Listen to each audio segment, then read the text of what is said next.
Manakah yang lebih baik untuk dinikahi? Gadis atau janda? Wah, ini pertanyaan sensitif ya.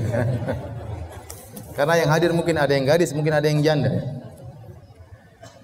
Jadi, tentu yang terbaik kalau menurut hadis Nabi adalah yang gadis, yang gadis.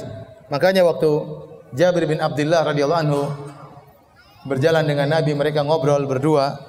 Maka Jabir mengatakan, "Ya Rasulullah, tazawwajtu, saya sudah menikah."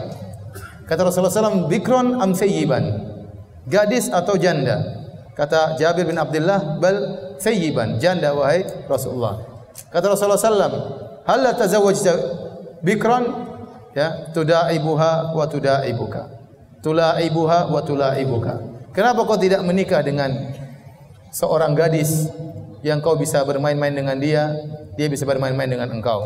Kau bisa mencandainya, dia bisa mencandaimu. Ada tulaibuka, ada diartikan kau bisa mengambil air liurnya, dia bisa mengambil air liurmu. Bahkan dalam sebagian riwayat, ta'udduha wa ta'udduka, kau bisa menggigitnya dan dia bisa menggigitmu. Tapi yang terakhir tadi dhaif ya.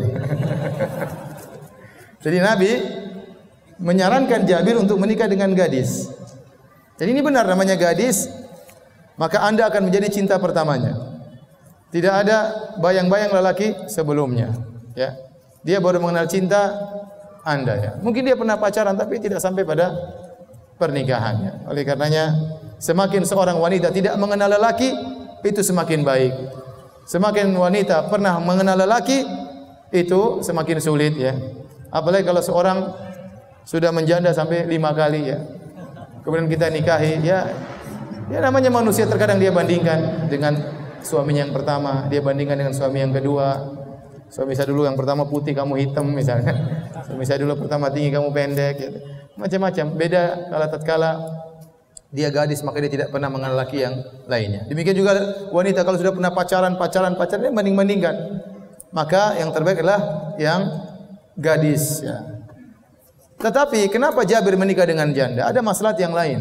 Dia mendahulukan kepentingan saudari-saudarinya. Karena ayahnya meninggal dalam perang Uhud dan ayahnya berpesan, "Jaga adik-adikmu." Maka dia bilang, "Ya Rasulullah, saya tidak ingin menikah dengan gadis yang seumuran dengan adik-adikku. Saya ingin menikah dengan seorang wanita yang bisa memperhatikan adik-adikku." Maka dia menikahi janda yang lebih berusia. Ini dalil bahwasanya Jabir mendahulukan kepentingan saudari-saudari daripada dirinya sendiri. Dan sungguh nikmat seorang kakak yang memperhatikan adiknya, adik perempuannya. Betapa sering adik perempuan kita perlu perhatian dari kita. Terutama kita sudah menikah, jangan lupakan kita punya adik-adik perempuan yang harus kita perhatikan. Nabi SAW juga ternyata tidak menikahi gadis kecuali Aisyah radhiyallahu anha. Padahal dia yang menganjurkan untuk menikah dengan gadis. Dari 9 istrinya yang gadis cuma Aisyah radhiyallahu anha, yang lainnya adalah janda. Kesimpulannya, silakanlah Anda menikah, gadis boleh, janda juga boleh. Bukankah Nabi SAW bersabda, "As-sa'i fi al-armalah wal yatim kal mujahid fi sabilillah." Seorang yang berusaha berbuat baik, memperhatikan janda dan anak yatim seperti orang yang berjihad di jalan Allah Subhanahu wa taala. Maukah Anda berjihad tanpa pedang?